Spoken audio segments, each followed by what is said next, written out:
Cette arme est la preuve que les combats dans les tranchées sont extrêmement virulents et violents. La matraque que nous avons dans Battlefield 1 est extrêmement efficace, notamment dans les endroits exigus et dans les combats au corps à corps.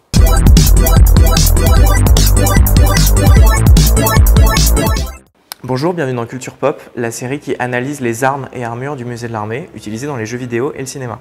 Voici une matraque à pointe. C'est une matraque utilisée par ce qu'on appelle les nettoyeurs de tranchées, qui étaient des troupes spécialisées dans le nettoyage de tranchées après un assaut, afin de permettre l'avancée en sécurité des différentes troupes dans les boyaux. Il faut savoir que dans une tranchée, la baïonnette est inefficace en raison de l'absence de mobilité.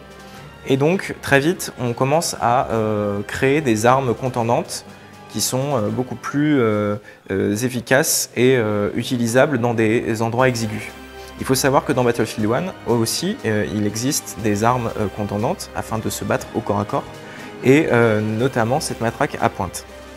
La matraque que nous avons ici est assez originale. Elle est en deux parties, avec un manche, comme vous le voyez ici en bois, qui est décoré et sculpté, et une tête en acier qui est bardée en fait de clous et surmontée d'un aiguillon. La matraque que nous avons dans Battlefield 1 est quelque peu différente, puisqu'elle est entièrement en bois. Seuls des clous sont fichés dans la matraque, et une ficelle permet un meilleur maintien et une meilleure prise en fait de l'arme. Concernant l'efficacité de cette arme, il faut savoir que dans les mains d'un joueur extrêmement aguerri, cette arme est extrêmement efficace, notamment dans les endroits exigus et dans les combats au corps à corps. Cette arme est la preuve que les combats dans les tranchées sont extrêmement virulents et violents, et elle illustre à merveille en fait la violence de la Première Guerre mondiale, et c'est en ça que cette arme est emblématique de la Première Guerre mondiale.